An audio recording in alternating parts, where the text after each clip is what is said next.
ان میں غرور بھی نہیں ہے، وہ عیش و عشرت سے بھی کوسوں دور ہے، ہر لحاظ سے ایک بہت اچھے آدمی ہیں،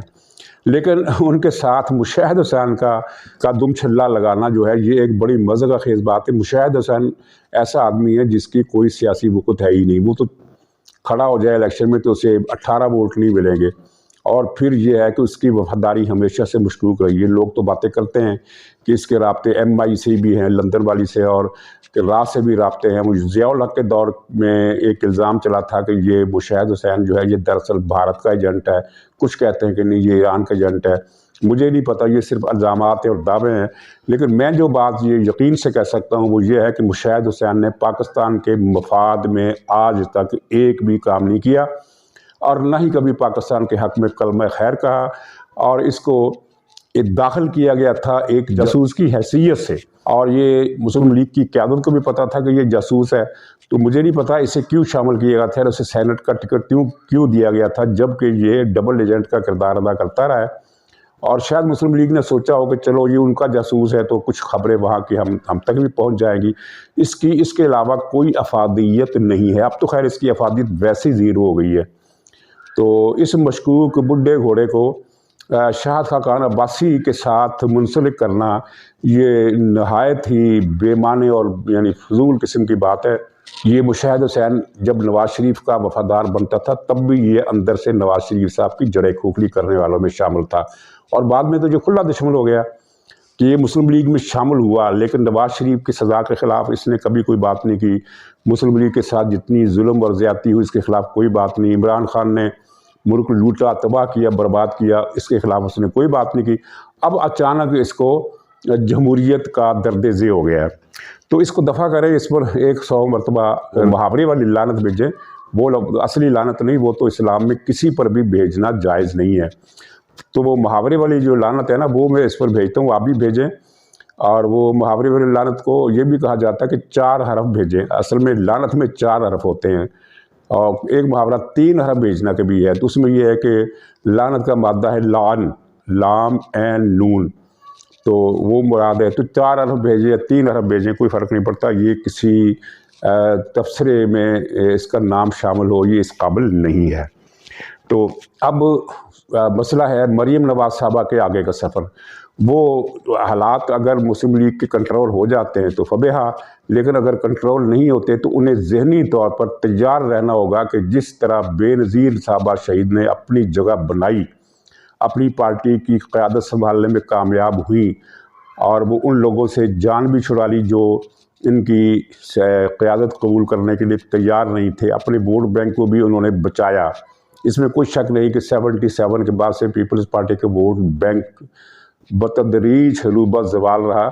لیکن ایک جگہ پر آ کر پھر وہ رک گیا، بے نظیر صاحبہ نے اس کو سنبھالے رکھا، اور پھر زرداری صاحب اور بلاول صاحب کی وجہ سے اس ووٹ بینک میں تھوڑا سا اضافہ ہوا ہے، اور مزید اضافہ ہونے کا امکان ہے، کیونکہ مسلم لیگ بظاہر ہمیں نظر آتا ہے کہ خلا پیدا کر رہی ہے۔ تو مریم صاحبہ کو ان چیزوں سے گھبرانا نہیں چاہیے، وہ اپنی پیغام کو، اپنے بیانیے کو زوردار الفاظ میں بیان کریں۔ کل بہاولپور کے جلسے میں انہوں نے کہا کہ وہ 5 کے ٹولے کی غداریوں کو ظاہر کریں گی، ان پر بات کریں گی۔ 5 کا ٹولہ کون ہے آپ کے علم میں؟ باجوہ ہے، ثاقب نثار ہے، کھوسہ ہے، فیض ہے، جو بھی ہے یہ اچھی بات ہے، ان کی سازشوں سے پردہ اٹھنا چاہیے۔ اور آخری فکرہ میں ان کے بارے میں یہ کہوں گا کہ وہ صرف ورکرز کنونشنز تک محدود نہ رہیں، بلکہ رابطہ عوام مہم چلائیں، جلسے کریں، کیونکہ عمران خان کی مقبولیت گرتی رہی ہے، لیکن اس نے ہر روز جلسے کر کے میڈیا پر قبضہ کیے رکھا، تو یہ نقطہ ان کے سامنے رہنا چاہیے۔ ناظرین، 1971 میں پاکستان ٹوٹ گیا تھا، مشرقی پاکستان بنگلہ دیش بن گیا تھا، یہ بہت لمبی کہانی ہے۔ اس کا عنوان اگر ہم 2 سطروں میں دیں تو وہ یہ ہے کہ الیکشن ہوئے، جرنیلوں نے کہا کہ ہم الیکشن کو نہیں مانتے، شیخ مجیب الرحمان نے اپنا حق مانگا تو فوجی آپریشن کر دیا گیا، لاکھوں افراد مارے گئے، اور اس کے بعد انڈیا نے ساتھ دیا بنگالی عوام کا، بنگالی عوام خود بندوق لے کر نکل آئے، اور اس جنگ میں پاکستان ہار گیا اور 2 ٹکڑے ہو گیا۔ یہ مختصر، اس سے زیادہ مختصر بات کیا ہو سکتی ہے، لیکن یہ کہانی بہت لمبی ہے۔ اس کا آغاز ایوب خان کے دور سے ہوتا ہے۔ 1958 میں اس نے کہا تھا کہ میں مشرقی پاکستان کو الگ کرنا چاہتا ہوں کیونکہ یہ گندے بنگالی پاکستان کی معیشت پر بوجھ ہے۔ اچھا، ستم ظریفی یہ ہے کہ بنگالی یہ سمجھتے تھے کہ ہماری معیشت پر مغربی پاکستان والے بوجھ ہے، اور تاریخ نے ان کی بات سچ ثابت کی کہ آزادی کے بعد بنگلہ دیش خوشحال ملک بن گیا، اس نے ترقی بھی کی، اس میں انسانی شعور بھی زیادہ آیا، وہ زیادہ تعلیم یافتہ ہے۔ عالمی برادری میں ہر جگہ ہمیں بنگالی نظر آتے ہیں۔ پاکستانیوں کی پہچان ہر جگہ ایک بھیک منگی اور کرمنل قسم کے لوگوں کی شناخت دشمن نے بنا دی ہے، لیکن اس کے کچھ ذمہ دار ہم بھی ہیں۔ تو خیر، پاکستان کے اتحاد کی دو ہی چیزیں تھیں۔ آئین تو ہمارے ہاں ملک میں موجود ہی نہیں رہا طویل عرصے۔ ایوب خان نے بھی آئین نہیں نافذ کیا، اس کی جگہ اپنا ایک ڈھانچہ بنایا جس کو 62 کا آئین وہ کہتا تھا، حالانکہ وہ آئین نہیں تھا، وہ پاکستان کو برباد کرنے کی ایک دستاویز تھی۔ تو آئین تو تھا ہی نہیں، تو پھر دو ہی چیزیں پاکستان کو متحد رکھ سکتی تھی، ایک مسلم قومیت، کیونکہ بر صغیر میں ہندو مسلم کلیش ایک تاریخی حقیقت ہے۔ اس تاریخی حقیقت نے بنگالیوں کو پنجابیوں، سندھیوں، پٹھانوں، بلوچوں کے ساتھ متحد کر دیا اور پاکستان بن گیا۔ ایک یہ مذہبی قومیت کا رشتہ تھا، اور دوسرا رشتہ تھا قائد اعظم اور ان کے بعد ان کی ہمشیرہ محترمہ فاطمہ جناح، جو دونوں حصوں میں، ملک کے دونوں حصوں میں یکساں مقبول تھے۔ ان کے بعد کوئی لیڈر پیدا نہیں ہوا جو دونوں حصوں میں زیادہ مقبولیت رکھتا ہو۔ بھٹو صاحب کی ساری مقبولیت ویسٹ پاکستان میں تھی، شیخ مجیب کی مشرقی پاکستان میں تھی۔ تو یحییٰ خان کے ٹولے نے الیکشن کرائے اور مجیب الرحمان کی پارٹی نے قومی اسمبلی کی 50% سے زیادہ سیٹیں حاصل کی۔ 51% بھی ان کو کہہ سکتے ہیں، 52% بھی کہہ سکتے ہیں، لیکن باقی تمام پارٹیوں نے، پاکستان کی تمام پارٹیوں نے مل کر 48% سیٹیں حاصل کی۔ تو یحییٰ خان نے قومی اسمبلی کا اجلاس ہی نہیں بلایا، اور جب بلایا تو ملتوی کر دیا، جس پر مشرقی پاکستان میں ہنگامے پھوٹے، فسادات ہوئے، گولی چلی، اس کے بعد فوجی آپریشن ہو گیا، عوامی لیگ کو بین کر دیا گیا، شیخ مجیب الرحمان کو گرفتار کر لیا گیا۔ اس دوران پس پردہ اور زیر سطح زمین یا زیر سطح آپ کہہ لیں، بے شمار قسم کے واقعات ہوتے رہے جن کی تفصیل سے اس قوم کو آگاہ ہونے ہی نہیں دیا گیا۔ 71 کے سالے کے بعد حمود الرحمان کمیشن نے رپورٹ بنائی، یہ کمیشن بھٹو صاحب نے بنایا تھا، وہ بڑی تفصیلی رپورٹ تھی، لیکن اس رپورٹ کو دبا لیا گیا، اور 1971 اور آج 2023 ہے، گویا کہ 50 سال سے وہ کمیشن رپورٹ حکومت پاکستان کی اسے پبلک کرنے کے لیے تیار نہیں ہے۔ اور جہاں انٹیلیجنس کا کام دیکھیے کہ انڈیا کی انٹیلیجنس نے وہ حمود الرحمان کمیشن کی جو رپورٹ تھی وہ فوراً ہی حاصل کر لی اور وہاں چھپ بھی گئی۔ ہمارے ہاں اب تک نہیں چھپی، اور ہمیں آج تک یہ پتہ نہیں ہے کہ وہ کمیشن کی رپورٹ انڈیا تک پہنچی کیسے۔ تو ناظرین، جن پاکستانی صحافیوں نے مشرقی پاکستان کے معاملے پر سب سے زیادہ لکھا، ان میں ایک نام الطاف حسن قریشی کا ہے،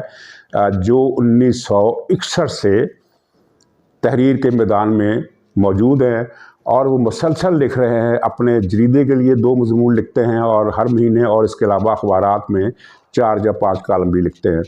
ان کی تحریریں بہت زیادہ ہیں، یعنی اردو ڈائجسٹ کے بے شمار پرچوں میں انہوں نے اپنے 2 باقاعدہ تجزیات کے علاوہ مزید رپورٹیں بھی چھاپی۔ اس کے علاوہ ایک ہفتہ روزہ زندگی تھا، اس میں بھی وہ ماضی کے واقعات کے حوالے سے چیزیں چھاپتے رہے۔ تو انہوں نے ان تحریروں کو اکٹھا کر کے ایک ضخیم کتاب 1500 صفحے کی چھاپ دی ہے، اور اس کا نام رکھا گیا ہے مشرقی پاکستان ایک ٹوٹا ہوا تارا۔ اچھا، عنوان جو ہے یہ تو اس میں یہ نہیں لکھا گیا کہ یہ ایک پوری دستاویز ہے، لیکن اگر آپ اس کو کھول کر دیکھیں تو یہ حیرت انگیز دستاویز ہے، جس میں صرف سقوط مشرقی پاکستان نہیں بلکہ 1969 سے لے کر 1971 تک یہ 3 برسوں کے واقعات انہوں نے مختلف ترتیب کے ساتھ، مختلف اسلوب میں، یعنی کوئی انٹرویو ہے، کوئی سفر نامہ ہے، کوئی رداد ہے، کوئی تحقیقی رپورٹ ہے، کوئی مذاکرہ ہے، اس طرح کر کے انہوں نے یہ ساری چیزیں چھاپی ہیں۔ اور یہ پاکستان کی تاریخ کے سب سے زیادہ ہنگامہ پرور سال تھے 1969 سے لے کر 1971 دسمبر 1971 تک۔ 1969 میں ایوب خان کے خلاف تحریک چلی، اور وہ تحریک بہت زور کی تھی۔ ایوب خان کی حکومت کے بخشیے اس نے ادھیڑ دیے، اور گول میز کانفرنس ہوئی، لیکن ایوب خان پیدائشی طور پر ایک غدار آدمی تھا. اس نے ایک دوسرے پیدائشی غدار یحییٰ خان کے ساتھ ساز باز کر کے اپوزیشن کے مطالبے پر الیکشن کرانے کے بجائے مارشل لا لگوا دیا، اور پھر مشرقی پاکستان اسی مارشل لا کے حتمی نتیجے کے طور پر ٹوٹ گیا. تو یہ الطاف حسن قریشی نے یہ ایک کارنامہ کیا ہے. کارنامہ اس طرح کہ میں جو بہت عرصہ تک چیزیں تلاش کر کے پڑھتا رہا پاکستان، مشرقی پاکستان کے حادثے کے بارے میں. پاکستان میں بہت کم کتابیں چھپی ہیں، زیادہ تر کتابیں انڈیا میں، بنگلہ دیش میں اور انگلینڈ میں چھپی ہیں، امریکہ میں بھی چھپی ہیں. تو جو کتابیں مجھے مل سکتی تھی وہ میں نے پڑھی، اور کسی رسالے یا اخبار میں کسی جرنیل کی، کسی سیاستدان کی، کسی جج کی، کسی سفارتکار کی کوئی روداد، کوئی سرگزشت، کوئی تبصرہ مشرقی پاکستان کے بارے میں مل جاتا تھا تو میں اس کو کاٹ کر الگ کر لیتا تھا. پھر وہ سارا ریکارڈ مسلسل نقل مکانیوں کی وجہ سے ضائع بھی ہو گیا، گم بھی ہو گیا. تو مجھے بھی اندازہ نہیں تھا کہ الطاف حسن قریشی کا اس میں کتنا کام ہے، کیونکہ ظاہر ہے ایک مہینے آپ نے ان کے 2 مضمون پڑھے اور اگلے مہینے نئے پڑھے، پچھلے مضمون ذیل سے نکل گئے. تو اب جو انہوں نے اپنے ان مضامین کو اکٹھا کیا ہے تو یہ پوری ایک تصویر، اس دور کی مکمل تصویر، جس میں اس زمانے کے پورے حالات کی عکاسی بھی ہوتی ہے، یعنی 1969 سے 1971 تک کی یہ ڈائری بھی ہے، اور پھر ان واقعات کی تفصیل بھی، تجزیہ بھی، پس پردہ کیا ہوتا رہا، سیاستدان کیا کردار ادا کرتے رہے، کس نے کیا سازش کی، بھارت کا کیا کردار تھا، بنگلہ دیش کی ہندو کمیونٹی کے ایک حصے کا کیا کردار تھا، وہاں کے ترقی پسند اور لبرلز کا کیا کردار تھا، اسلامسٹوں اور نیشنلسٹوں کا کیا کردار تھا، کس نے کہاں کیا غلطی کی، کس نے کہاں کیا جرم کیا، اور پھر بہت سارے انکشافات جو ثانیہ کے بعد رونما ہوئے، ان کا تذکرہ بھی الطاف حسن قریشی نے اس کتاب میں لکھا ہے. اور میں نے سرسری یہ کتاب دیکھی ہے، کچھ چیزیں پڑھی ہیں، لیکن میں اس کو تسلی سے الف سے لے کر یہ تک پڑھنے کا ارادہ رکھتا ہوں تاکہ یہ تاریخ کا ایک خونی باب جو اپنی المناکی میں 1947 کے واقعات سے بھی زیادہ سنگین ہے، کیونکہ 1947 میں دونوں طرف سے 10 لاکھ آدمی مارے گئے تھے. 5 لاکھ سکھ اور ہندو قتل ہوئے تھے، زیادہ تر سکھ تھے، اور 5 لاکھ ہی مسلمان قتل شہید ہوئے تھے، اور ان کو زیادہ تر سکھوں نے مارا. ہندوؤں کے ہاتھوں مارے جانے والوں کی تعداد بہت کم رہی، 10 لاکھ کیجولٹیز ہوئی تھی. تو جبکہ بنگلہ دیش کے معاملے میں کچھ 20 لاکھ کے قریب افراد مارے گئے، اور بہت بڑی تعداد میں لوگوں نے ہجرت کی، اور اس کے نتیجے میں پاکستان اور بنگلہ دیش کے درمیان جو مشترکہ مسلم قومیت کا رشتہ تھا وہ ختم ہو گیا. اور یعنی اس پر اب ہزاروں داستانیں اب لکھ ڈالے، لیکن یہ جو المیہ ہے جن کے جو اس کے ذمہ دار ہیں ان کے خلاف کارروائی نہیں ہوئی. المیہ یہ ہوا کہ بھٹو صاحب نے حکومت سنبھالی تو وہ ویسٹ پاکستان کے جو اس وقت بعد میں پورا پاکستان بن گیا نیا پاکستان کے نام سے، تو اس کے طاقتور ترین لیڈر تھے. اور میرا خیال ہے کہ پاکستان کی پوری ہسٹری میں کوئی سویلین اتنے طاقتور اختیارات کے ساتھ موجود نہیں تھا، لیکن انہوں نے بھی سقوط ڈھاکہ کے کرمنلز کے خلاف، ان ٹریٹرز کے خلاف، ان سازشیوں اور غداروں کے خلاف کارروائی نہیں کی. الٹا ان میں سے ایک جنگی مجرم کو پنجاب کا گورنر بنا دیا، جنرل نیازی کو پھانسی دینے کے بجائے اسے گھر پر نظر بند کر دیا. تو خیر یہ بھی حصہ ہے. تو اگر آپ یہ کتاب پڑھیں گے تو میرے خیال میں آپ کی اکثریت جو ہے وہ